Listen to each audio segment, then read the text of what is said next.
Hey everybody, this is Andy with RS Xperience, and it is a beautiful Sunday, and how could you not want to go out for a ride and drop the top?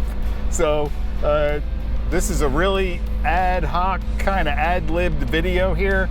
I'm just going to go out, do a little cruise here in the 600LT, and just want to talk a little bit more about my experience with ownership of the car. A lot of guys that I've met, whether it's at, Cars and Coffee or even at some of our events, have a lot of questions about the 600LT, right? This isn't a car people see very often. They may not know any owners, and Lord knows they've heard a lot about McLarens, right? Everybody has this kind of little bit of fear of ownership because of all the gremlins and whatnot. So I'm going to talk a little bit about that today.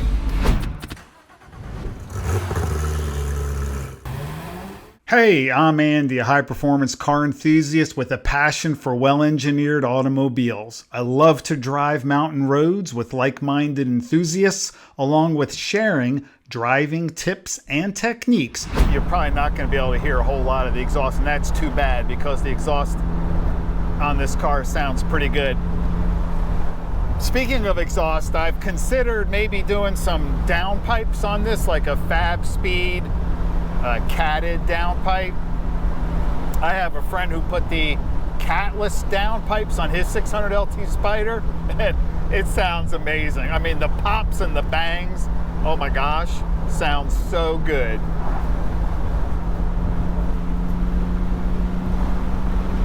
But I don't know if I'll do that yet or just may wait a little while before I do.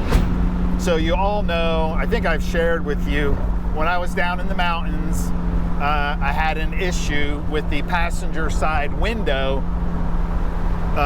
Went down and it wouldn't stay back up. You'd power it up, it powered down. Power it up, it powered down.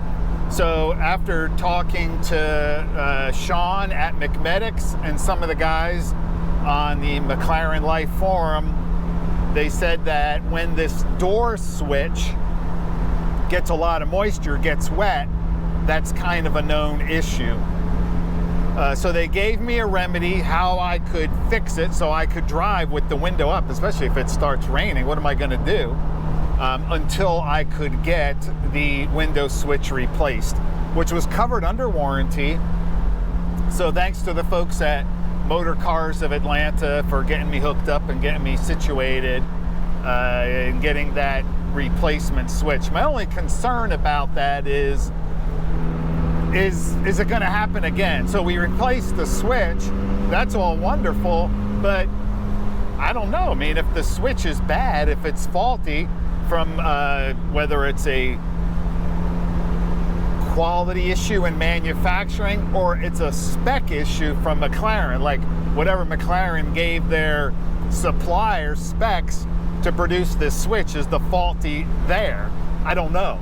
So is it going to happen again?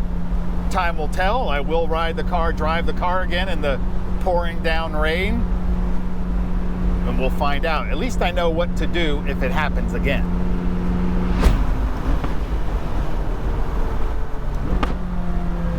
I don't know if those are coming through on the video, but that crack and pop on the downshifts, I mean, that doesn't get old, okay?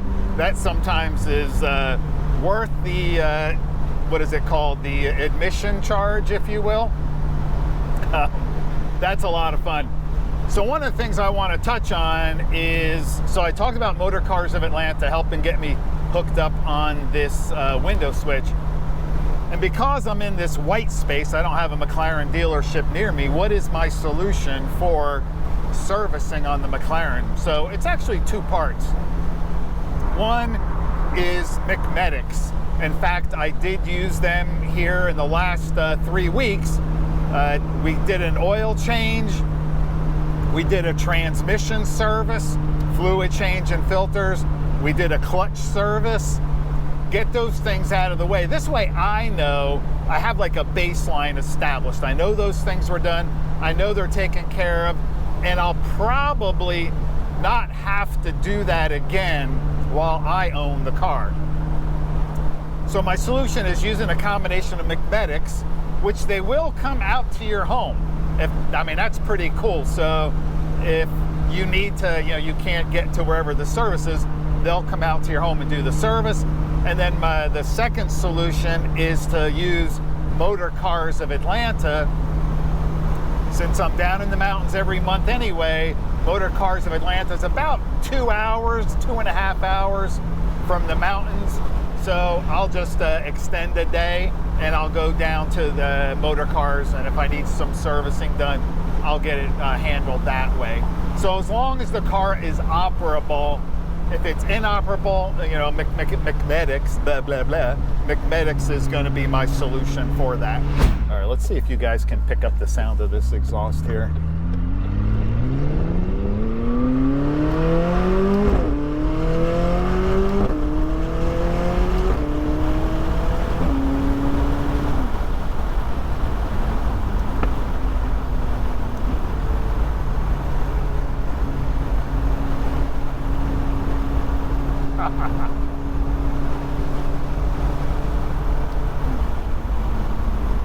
If you haven't done so already, please subscribe to the channel, give this video a thumbs up.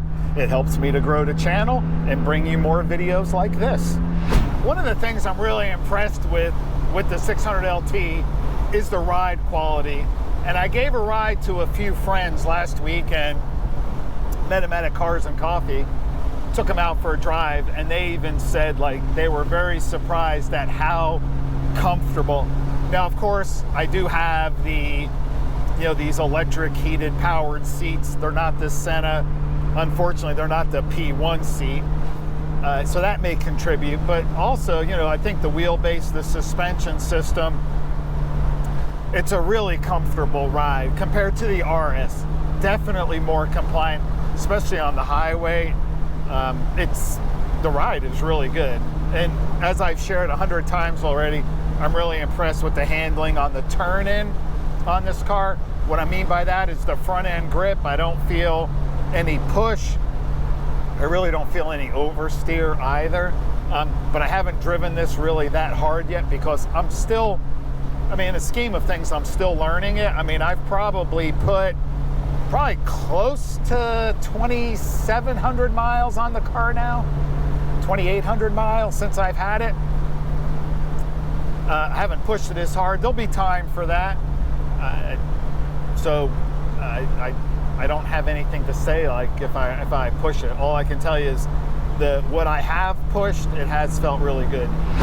If you don't like getting attention, then you don't want this car, okay? Because wherever you go, you're gonna get attention. Where the RS with the wing on there, yeah, you got a little bit of attention, but a lot of people see some GT cars or 911s, they think a 911's a 911. They really don't know what they see. But when they see this, because they've never seen it before, most likely, you're gonna get questions and whatnot. But you know what? I'm okay with this, especially for the younger folks. Letting them, take photos, even letting them sit inside the car, I don't have a problem with it. I'd even give them a ride.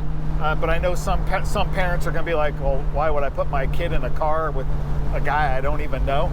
But folks that I do know, I have no problem giving people a ride.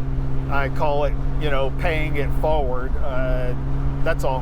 Maybe someday they will, or they are enthusiasts themselves.